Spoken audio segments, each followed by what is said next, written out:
Hello friends, welcome back to speak English with Inspire Academy. I am professor Gauri Nate. एक बार फिर से स्वागत करती हूँ अपने यूट्यूब चैनल पे जिसका नाम है speak English with Inspire academy. इस चैनल में हम हिंदी के थ्रू इंग्लिश लैंग्वेज बोलना सीख रहे हैं। तो एज यू नो कि हमारे टेंसेस की सीरीज चल रही है, तो ये जो है टेंसेस के सीरीज का तीसरा लेक्चर है। तो इससे पहले हमने देखा कि टेंसेस के जो सब टाइप है, आपको पता है कि मेजर टाइप 3 होते हैं, प्रेजेंट, पास्ट एंड फ्यूचर। तो उसी के 4 सब टेंसेस भी होते हैं। ओके, तो इसमें हमने सिंपल टेंस को समझा, कॉन्टिन्यूअस टेंस को भी समझा। आज बारी है परफेक्ट टेंस की। तो ये जो वीडियो है वो बहुत ही इंटरेस्टिंग होने वाला है। तो अगर आप टेंसेस इजी लैंग्वेज में सीखना चाहते हो तो वीडियो के अंत तक बने रहिए। ओके, तो जैसे कि आपको पता है कि विदाउट टेंसेस ये जो इंग्लिश ग्रामर है वो इनकम्प्लीट है। अगर आपने टेंसेस को अच्छे से समझ लिया तो आई एम श्योर कि पूरी इंग्लिश आपके मुट्ठी में होने वाली है। तो देखिए, आज हम परफेक्ट टेंस को सीखने वाले हैं। तो सबसे पहले परफेक्ट टेंस क्या है उसको समझते हैं। तो परफेक्ट टेंस के नाम में ही है कि पूरा। ओके, मतलब कोई भी एक्शन पूरी हो चुकी है तब हम परफेक्ट टेंस का यूज करते हैं। तो ये जो परफेक्ट टेंस है वो तीनों टेंसेस को अप्लाई करता है। For example, present perfect tense, past perfect tense and future perfect tense. Okay, तो परफेक्ट टेंस क्या है? एक्शन पूरी हो चुकी है। फॉर एग्जाम्पल, अगर आपने खाना खा लिया है तो आप क्या बोलेंगे? मैं खाना खा चुका हूं। आई हैव टेकन फूड। मतलब ये एक्शन क्या है? पूरी हो चुकी है। अगर आपने कोई भी एक्शन पास्ट में कंप्लीट की हुई है तो आप क्या बोलेंगे? मैं खाना खा चुका था, आई हैड टेकन फूड। या फिर मैं खाना खा चुका होगा, I will have be taken food. Okay, तो ये जो है मतलब ये एक्शन पास्ट में भी कंप्लीट थी, प्रेजेंट में भी कंप्लीट है और फ्यूचर में भी कंप्लीट ही होनी चाहिए। ओके, तो ऐसे सेंटेंस जब भी आप बोलते हैं, मतलब अपने मदर टंग में बोलते हैं, हिंदी में बोलते हैं, तो आपके लिए आसानी होगी उसको इंग्लिश में ट्रांसलेट करने के लिए। तो चलिए इसको विद द स्ट्रक्चर समझते हैं, विद द एग्जाम्पल समझते हैं। सबसे पहले हम प्रेजेंट परफेक्ट टेंस को समझते हैं with the help of structure. तो इसका जो स्ट्रक्चर है वो है सब्जेक्ट, उसके बाद आएगा हैव और हैज, उसके बाद V3 मतलब third form of the verb. आपको ये जो वर्ब का थर्ड फॉर्म है आपको यहाँ पे लर्न करना है। इसकी सिंपल मेथड है कि ऐसे बहुत सारे वर्ब होते हैं कि जिनका सेकंड और थर्ड फॉर्म सेम होता है, जहाँ पे ईडी फॉर्म लगाया गया है। अदरवाइज जो वर्ब होते हैं कि जो इरेगुलर वर्ब्स है उनको आपको लर्न करना पड़ता है। आपको ध्यान में रखना है कि परफेक्ट टेंस अगर प्रेजेंट परफेक्ट हो, पास्ट परफेक्ट हो या फिर फ्यूचर परफेक्ट हो, उसके लिए वर्ब का थर्ड फॉर्म ही यूज होता है। ओके, तो ये आपको लर्न करना है। तो हैव और हैज में से ये जो है ऑप्शनल, ये अकॉर्डिंग टू सब्जेक्ट आपको यूज करने पड़ते हैं। तो चलिए सबसे पहले हैव कब यूज करेंगे? तो जब भी सब्जेक्ट जो है सेंटेंस में, जो आपको पता है कि सेंटेंस के स्टार्टिंग में आता है, वो अगर प्लूरल है, मतलब उसमें जो एक्शन करने वाले लोग हैं, जो सब्जेक्ट है वो अगर प्लूरल होगा तो उसके बाद आपको हैव का यूज करना है। For example, I, you, we, they, या फिर 2 पर्सन होंगे।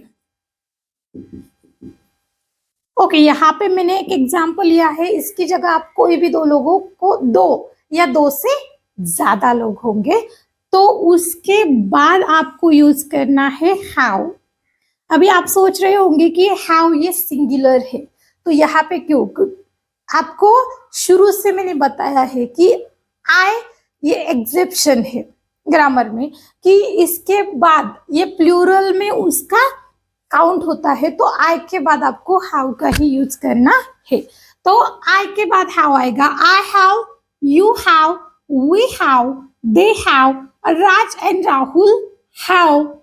ओके, तो ये जो टू या फिर मोर देन टू पर्सन होंगे उसके बाद भी आपको हैव का ही यूज करना है।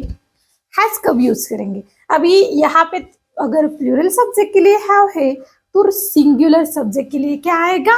हैज आएगा। तो सिंगुलर सब्जेक्ट कौन से है? ही, शी, इट, या फिर आप इन दोनों में से कोई भी एक पर्सन का नाम ले सकते हैं।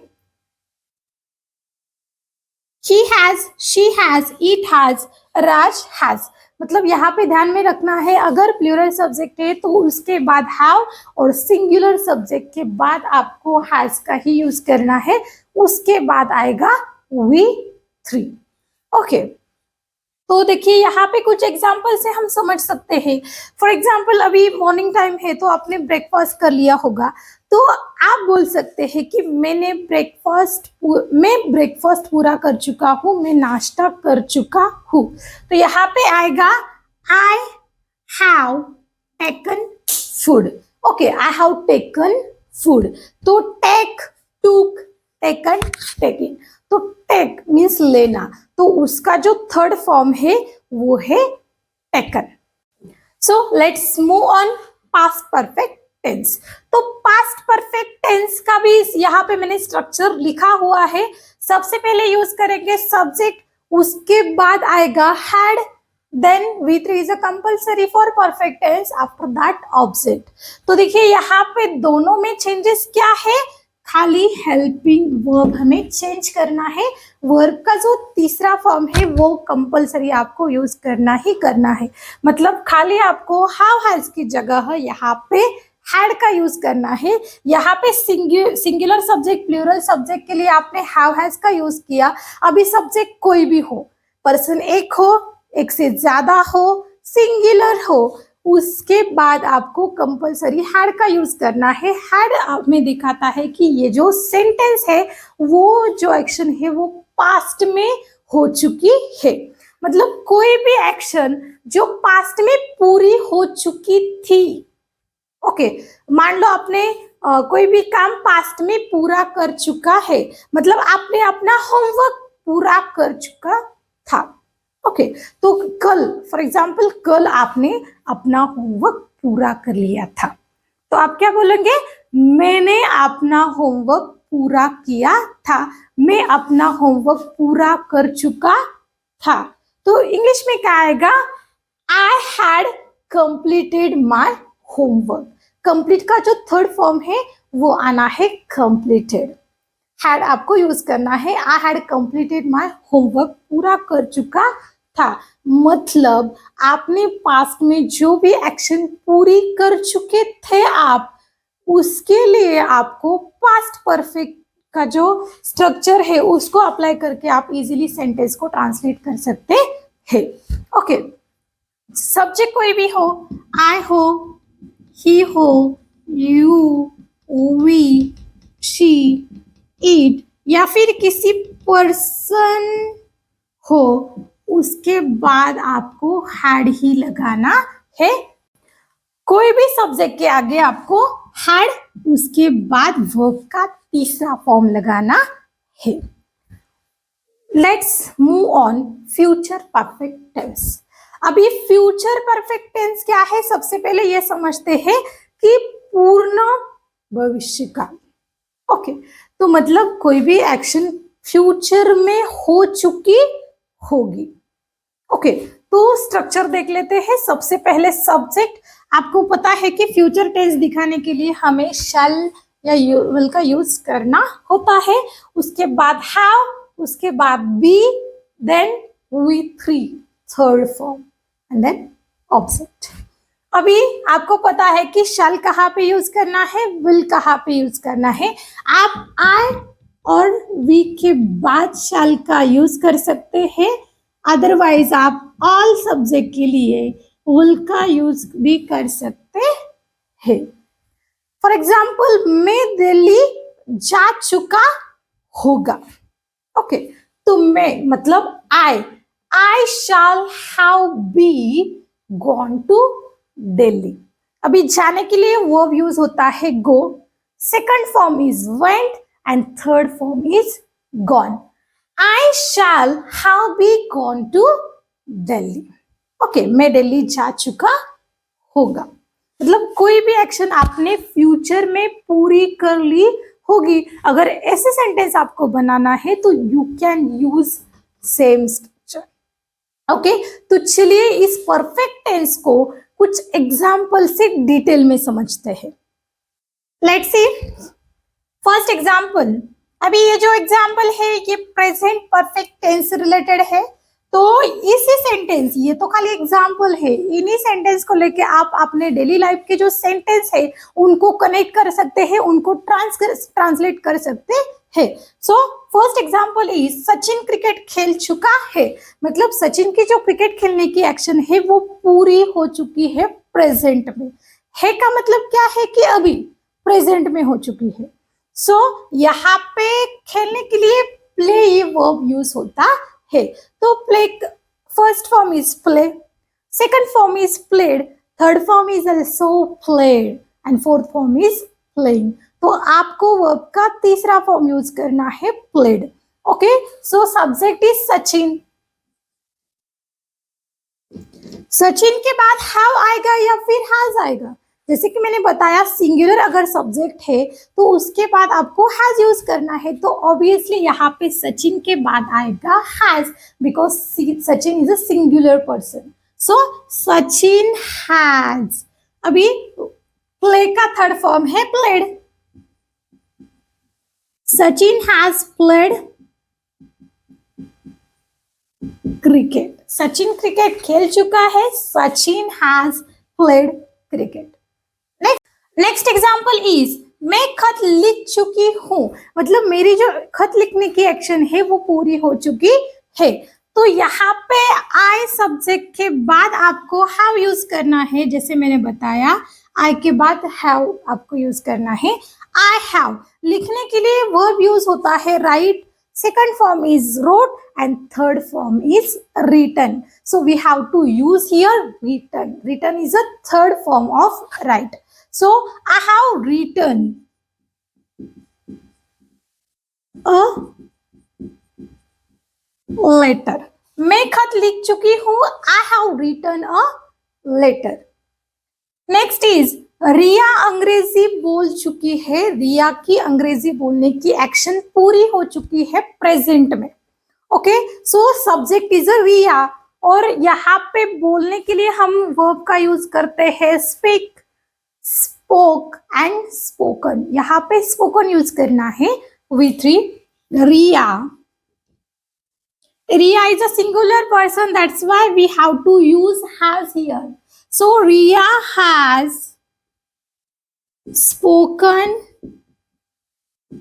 English. रिया अंग्रेजी बोल चुकी है। Riya has spoken English. Riya is a subject, उसके बाद आपने यहाँ पे हैज का यूज किया, plus spoken is a third form of verb and English is a object. यहाँ पे स्ट्रक्चर में ये जो सेंटेंस है इसे वो परफेक्टली बैठते हैं। ऐसे ही प्रेजेंट परफेक्ट से रिलेटेड, मतलब प्रेजेंट में आपने जो भी एक्शन पूरी कर ली है उसके सेंटेंस आप इजीली बना सकते हैं इस वीडियो को देखने के बाद। आपको खाली उसको ट्रांसलेट करना नहीं है, तो उसकी बोलने की भी आपको ज़्यादा से ज़्यादा प्रैक्टिस करनी है। और इस वीडियो के बाद मैंने प्रैक्टिस सेशन भी मैं लेने वाली हूँ। इसमें हम ज़्यादा से ज़्यादा सेंटेंस लेने की कोशिश करेंगे।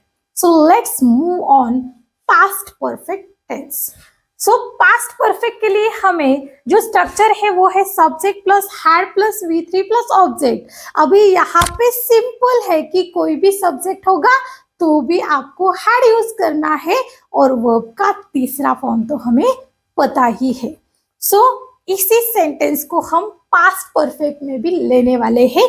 यहाँ पे हिंदी में है तो यहाँ पे था, थी, थे, मतलब ये जो है एक्शन हो चुकी है।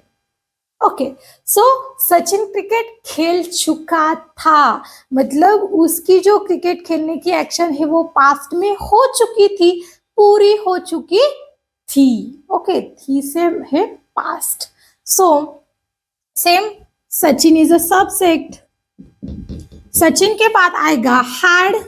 Sachin had played cricket. देखिए कितना सिंपल है सेंटेंस को ट्रांसलेट करना इंग्लिश में. Sachin had played cricket. Next is मैं खत लिख चुकी थी. मतलब पास्ट में मेरा खत लिखने की जो एक्शन है वो पूरी हो चुकी थी. So I had written a letter. I had written a letter. Riya अंग्रेजी बोल चुकी थी. So Riya had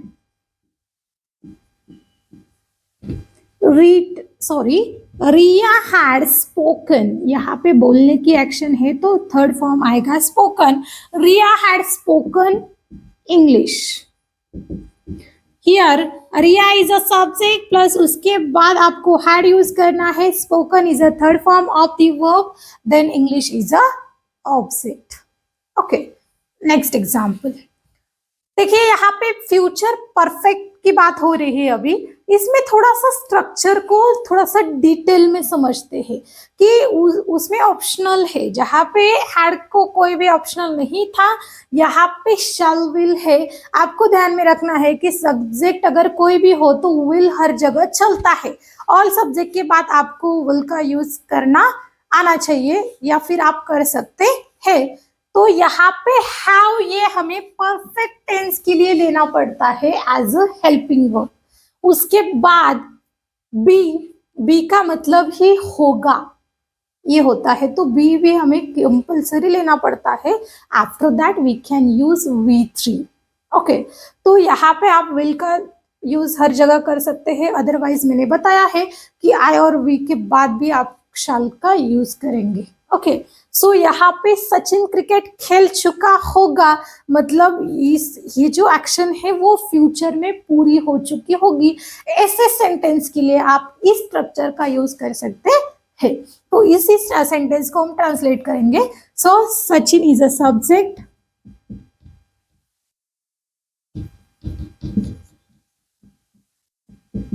Sachin will have be played cricket. Sachin cricket खेल चुका होगा. Sachin will have be played cricket.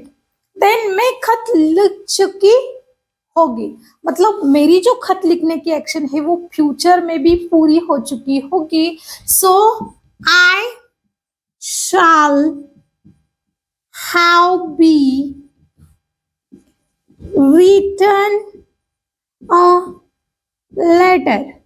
I shall have be written a letter.